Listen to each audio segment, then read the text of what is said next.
से लेकर 20वीं आयत तक। मैं यूहन्ना जो तुम्हारे भाई और यीशु मसीह की मुसीबत और बादशाही और सबर में तुम्हारा शरीक हुआ, खुदा के कलाम और यीशु की निस्बत गवाही देने के लिए इस टापू में था जो पतमस कहलाता है। ये खुदावन के दिन रूह में आ गया और अपने पीछे नसिंगे किसी एक बड़ी आवाज सुनी कि जो कुछ तू देखता है उस किताब में लिख कर सातों कलीसिया के पास भेज दे, यानी एफिसस, स्मरना, पुरगमन, थुआतिरा, सरदीस, फिलदिफिया और लौदीकिया में। मैंने इस आवाज देने वाले को देखने के लिए मुंह फेरा। उसने मुझसे कहा था और फिर कर सोने 7 चिरागदान देखे और उन चिरागदानों के बीच में आदमजात सा एक शख्स देखा जो पांव तक का जामा पहने और सोने का सीना बंद सीने पर बांधे हुए था। उसका सर बाल सफेद ऊन की मानत बल्कि बर्फ की मानत सफेद थे। उसकी आंखें आग के शोले की मानत थी और उसके पांव खालस पीतल के से थे जो भट्टी में दाया गया हो, और उसकी आवाज जोर के पानी की सी थी। और उसके दाहिने हाथ में 7 सितारे थे। उसके मुंह में से एक 2 धेरी तेज तलवार निकलती थी। उसका चेहरा ऐसा चमकता था जैसे वक्त के वक्त आफताब। जब मैंने उसे देखा तो उसके पांव में मुर्दा सा गिर पड़ा और उसने कहकर मुझ पर अपना दाहिना हाथ रखा, खौफ न कर, मैं अव्वल मैं आखिर और जिंदा हूँ। मर गया था और देख अबद जिंदा रहूंगा। मौत और आलम की कुंजियां मेरे पास हैं। बस जो बातें तुमने देखी और जो हैं और जो उनके बाद होने वाली हैं उन सब को लिख ले, यानी उन 7 सितारों का भेद जिन्हें तूने मेरे दाहिने हाथ में देखा था, और उन सोने के 7 चिरागदानों का। वो 7 सितारे तो 7 कलीसिया के फरिश्ते हैं और वो 7 चिरागदान 7 कलीसियां हैं। खुदा का पाक कलाम पढ़ा सुना जाना हम सब के लिए बाइस से बरकत हो। खुदा का शुक्र हो। कितने लोग चाहते हैं कि आज के कलाम से वो यीशु को अपनी बड़ी कुर्बत में देख सकें, आमीन, उसके जलाली रूप में देख सकें, हालेलुया, ताकि उसके जलाल में दाखिल हो सकें, आमीन, और अपनी कमजोरियों के बदले उसका जलाल हासिल कर लें। आमीन। कितने लोग चाहते हैं बरकत मेरे साथ जाए? आमीन। आइए बुलंद नारे के साथ खुदा के कलाम की ताज़ीम करेंगे। हालेलुया। यीशु के खून में, पता है, यीशु नाम में पता है। एक तकद्दस ताज़ीम आपके बैठने।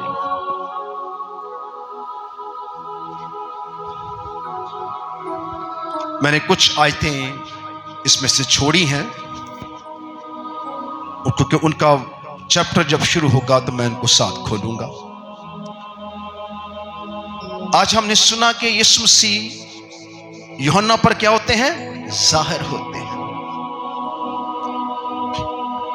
मैं यूहन्ना के बारे में कुछ कहना चाहूंगा। यूहन्ना वो शख्स है जिसे 3 बार खुदा के अजीब जलाल में उसने देखा। एक बार उसने यीशु को जमीन पर मौजज़ात करते देखा, फिर उसने पहाड़ पर यीशु की सूरत बदलते देखा, फिर मकाशफा पे उसने यीशु को अपने उस जलाल में देखा।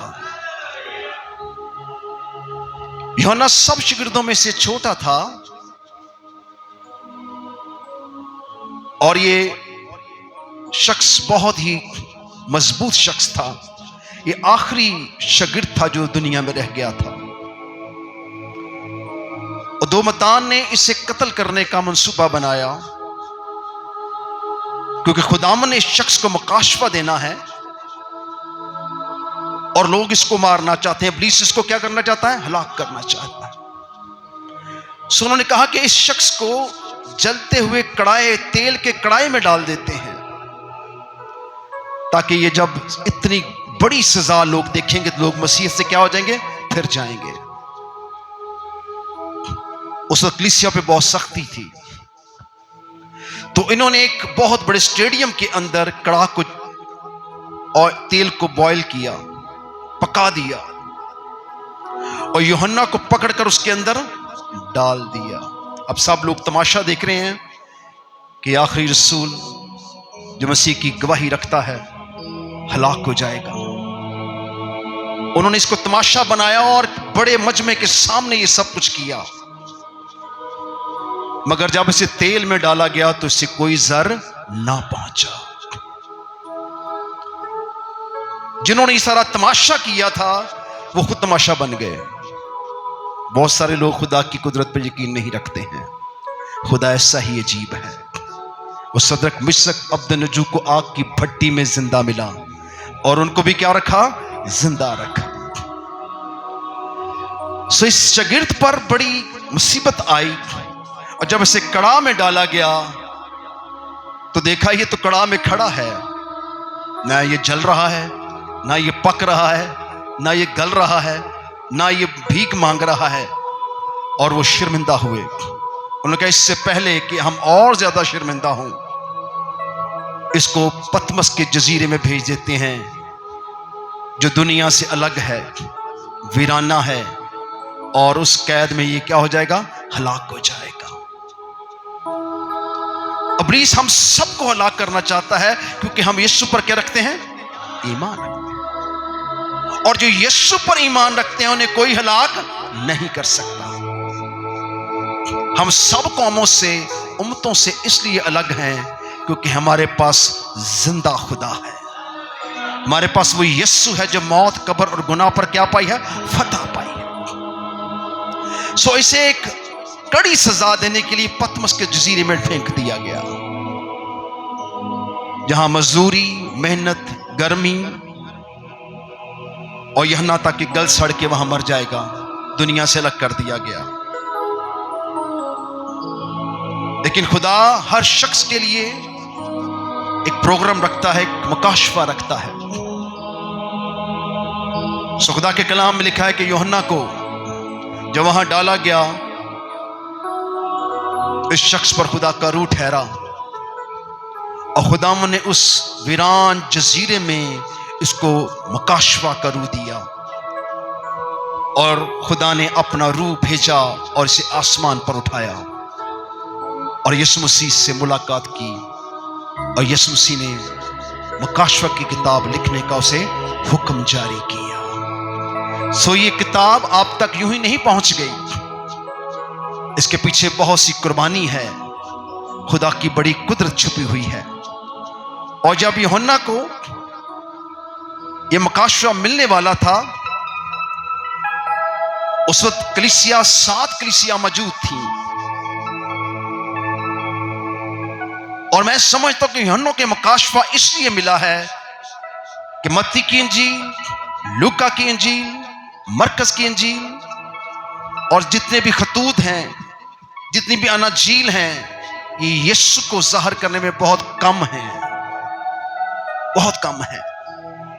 ये यीशु को वैसा जाहिर नहीं करती जैसा यीशु है। इसलिए मुकाशफा की किताब में यीशु के जलाल को दुनिया के आखिर और उसके बाद तक जाहिर किया गया है। और जो कुछ आप इसमें से देखेंगे वो आपके यीशु जैसा, आपके यीशु जैसा, आपके यीशु जैसा कोई नहीं है। सो मुकाशफा की इस किताब में वो चीजें यीशु के बारे में बताई गई हैं जो तमाम अनाजील में नहीं है, जो पूरी बाइबल में आपको नहीं मिलेगी। पुराने अहदनामे में वो बातें खुदा से निस्बत की गई हैं, लेकिन मुकाशफा में उसे मसीह पर ज़ाहिर कर दी गई है। सो मैं समझता हूं कि मुकाशफा की किताब इन तमाम अलूम से ज्यादा हमें यीशु के बारे में बताती है। सो कितने लोग सीखना चाहते हैं? आइए पाक रूह खुदावंद के लिए जोरदार हाथों से। मैंने उस आवाज देने वाले को देखने के लिए मुंह फेरा जिसने मुझसे कहा था, और फिर कर सोने के साथ चिरागदान देखे और उन चिरागदानों के बीच में आदमजात सा एक शख्स देखा जो पांव तक का जामा पहने और सोने का सीना पर बांधे हुए था। यीशु पतमस के जजीरे में से रूह में क्या हुआ? उठा लिया गया। वो तो कैद में था, सजा में था, पर यीशु से कहां ले गए? कहां पर? आसमान पर। जब वो आसमान पर गया तो उसके पीछे से आवाज आ रही थी, यूहन्ना यूहन्ना बड़ा परेशान हुआ कि ये आवाज सुनी सुनी लगती है, और उसने आवाज देने वाले को देखना चाहा। तो उसने सबसे पहले क्या देखा? मैंने उसे आवाज देने वाले को देखने के लिए मुंह फेरा, जिसने मुझसे कहा था फिर कर सोने के साथ चिरागदान देखे। सोने के साथ चिरागदान, उसे सबसे पहले यूहन्ना की नजर कहां पड़ी? सोने के साथ चिरागदान। ये वो चिरागदान था जो पाक तरीन मकाम में काहिन जलाता है। उसकी एक ही बार होती है, उसकी एक एक शाख निकलती है, और एक ही डंडी पर 7 चिराग जलते हैं, और ये 5 फुट समथिंग इंच का होता है। और एक बड़ा चिरागदान था जिसके ऊपर 7 चिरागदान जलते हैं। और यूहन्ना क्योंकि यहूदी था, वो इस चीज से वाकिफ था। उसने 7 चिरागदान देखे जो हैकल में जलाए जाते हैं। उसने सबसे पहले चिरागदानों को देखा, और यीशु ने क्या कहा? जो मेरे दाहिने हाथ में 7 सितारे तूने देखे हैं और जो चिरागदान देखे हैं, उसका मुकाशवा मैं तुझे बताए देता हूं। वो 7 सितारे 7 क्या है? फरिश्तगान हैं जो मेरे दाहिने हाथ में है। और जो चिरागदान तूने देखे वो 7 आइए सब हाथ उठा के बोलेंगे, वो 7 क्या है? कलीसिया है। पुराने अहदनामे वो चिरागदान बनी इस्राएल के लिए निशान था, लेकिन नए अहदनामे में यीशु से कलीसिया का निशान कहता है। हालेलुया। वो 7 चिरागदान 7 कलीसिया हैं जो कहां रहती हैं? पाक तरीन मकाम में यीशु के साथ। Hallelujah, hallelujah. वो चिराग, वो 7 कलीसियां यीशु के साथ रहती है। यीशु 7 कलीसियों के, हर एक कलीसिया, हाँ वो छोटी हो या बड़ी हो, उसके दरमियान वो चलता फिरता है, क्योंकि वो कलीसिया का दूल्हा है, और कलीसिया उसकी क्या है? दुल्हन है। सो हर एक कलीसिया का, वो छोटी है वो बड़ी है, यीशु वहां मौजूद होते हैं। हालेलुया। तो यीशु ने यह मुकाशफा खोला कि वो 7 चिरागदान 7 कलीसियां हैं, और जो 7 सितारे तुमने मेरे हाथ में देखे वो 7 क्या है? फरिश्ते हैं। और ये 7 फरिश्ते बड़ी कुव्वत वाले फरिश्ते हैं, और ये शुरू से लेके आखिर तक दुनिया में काम कर रहे हैं, और आखिर पे बहुत ज्यादा काम इनको करना है। दाहिना हाथ इख्तियार और कुदरत को ज़ाहिर करता है। इसलिए मुकाशवा की किताबें बताती है कि आसमान और जमीन का कुल इख्तियार यीशु के क्या है? पास है। सो आप उस खुदा को, उस यीशु को जानते हैं जो आसमान और जमीन तक बुलंद किया गया है, और वो आपसे जुदा नहीं है।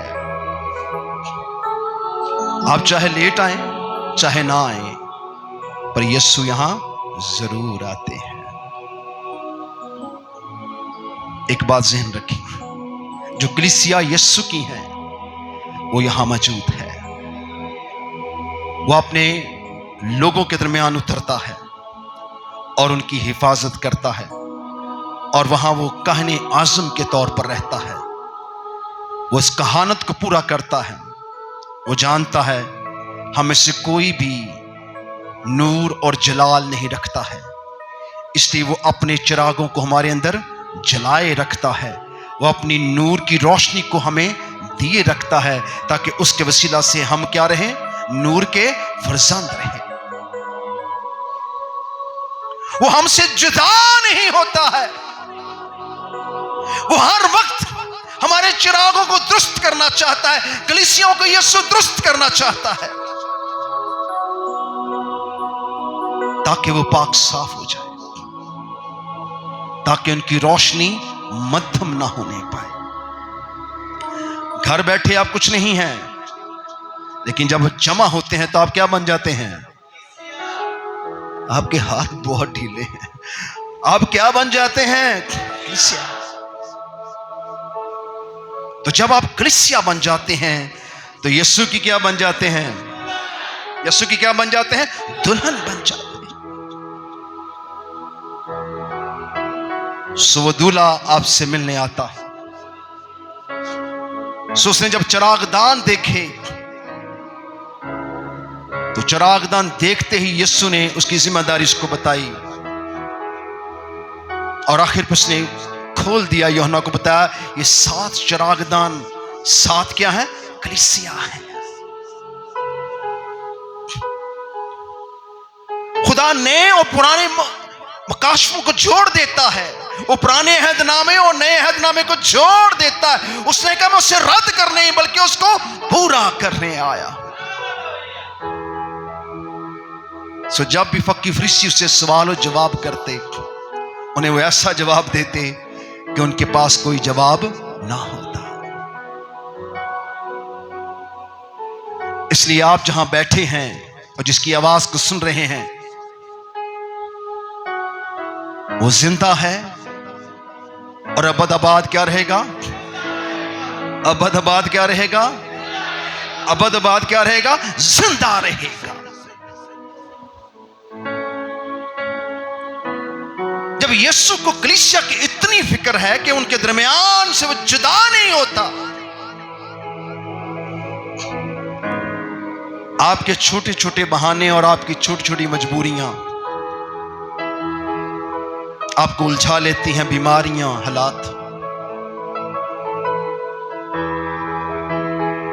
मगर आप भूल जाते हैं कि जब वो आप पर तरस खाएगा, जब वो आपसे मोहब्बत को जाहिर करेगा तो आपके लिए हर चीज के ढेर लगा देगा। हम सब ऐसे ही हैं। यीशु का कलाम सुनते, यीशु के साथ रफाकत रखते लोग बियाबानों में निकल गए। लोग रोटी पानी को भूल गए,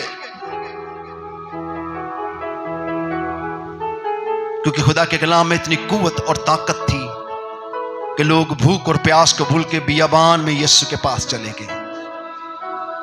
और 5000 से ज्यादा लोग भीड़ की सूरत में यीशु के पीछे थे और यीशु को उन पर क्या आ गया? तरस गया। आपके मांगने से पहले जानता है कि आप किन चीजों के मोहताज हैं। यीशु ने कहा इनको कुछ खाने को दो। तो इंसान क्या सोचता है? जो दुनियावी सोच है, पैसा, चीजें, वक्त, मेहनत।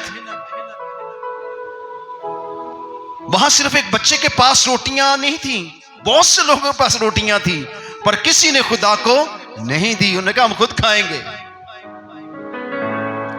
जैसे हम अपना वक्त खुद खा जाते हैं, खुदा को नहीं देते, अपनी वक्त की दया यकी खुदा को नहीं देते जो आपको बरकत दे सकता है। बहुत से लोगों के पास खाना था, मगर एक बेटा उनको मिला जिसके पास 2 मछलियां और 5 रोटियां थी। उसने उन रोटियों को पेश किया।